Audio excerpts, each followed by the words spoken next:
Jutland was the only true naval conflict of the First World War. It took place from May 31st to June 1st, 1916, and was a huge turning point in naval warfare.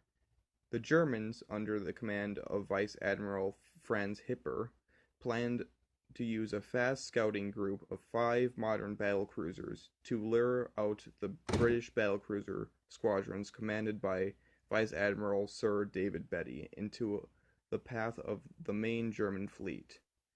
They stationed their submarines in advance across a likely route of the British ships. However, this didn't go according to plan, as the British intercepted a telegram from the Imperial German Navy and discovered the Germans were preparing an attack.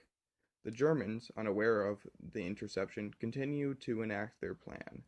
The British, knowing that an attack was inevitable, went on the defensive and attempted to regroup so they could face the Imperial German Navy as a whole if they attempted a full-scale attack. The small band of 5 German battlecruisers tasked with luring out the British battlecruisers ran into them long before they expected to. The Germans, realizing this was their chance, managed to lure out the British to where the German Navy was waiting. By the time the British saw the German Navy and turned back towards the main fleet, they had already lost 2 battlecruisers.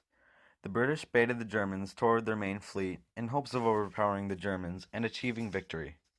Once in range, the 2 navies, totaling 250 ships in all, directly clashed twice throughout the battle, and by the end of it, the British would lose a total of 3 battlecruisers, 3 armored cruisers, and 8 destroyers, along with 6,094 sailors killed, 674 wounded, and 177 captured. The Germans, on the other hand, would lose 1 battlecruiser, 1 pre-dreadnought, 4 light cruisers, and 61 torpedo boats, along with 2,551 sailors killed and 507 wounded. As night fell, the British maneuvered to cut the Germans off from their base, hoping to continue the battle the next morning.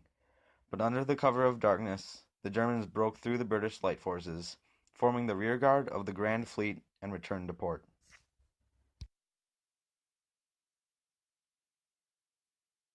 Immediately after the battle, both sides claimed victory. The British lost more ships and twice as many sailors, but succeeded in containing the German fleet. However, the British press criticized the Grand Fleet's failure to force a decisive outcome, while the Germans' plan of destroying a substantial portion of the British fleet somewhat succeeded. Finally, the British strategy of denying Germany across both the United Kingdom and the Atlantic did succeed, which was the British long-term goal. The Germans' fleet in being continued to pose a threat, requiring the British to keep their battleships concentrated in the North Sea, but the battle reinforced the German policy of avoiding all fleet-to-fleet contact. At the end of 1916, after further unsuccessful attempts to reduce the Royal Navy's numerical advantage, the German Navy accepted that its surface ships had been successfully contained, subsequently turning all its efforts and resources toward an unrestricted submarine warfare and the destruction of Allied and neutral cargo ships.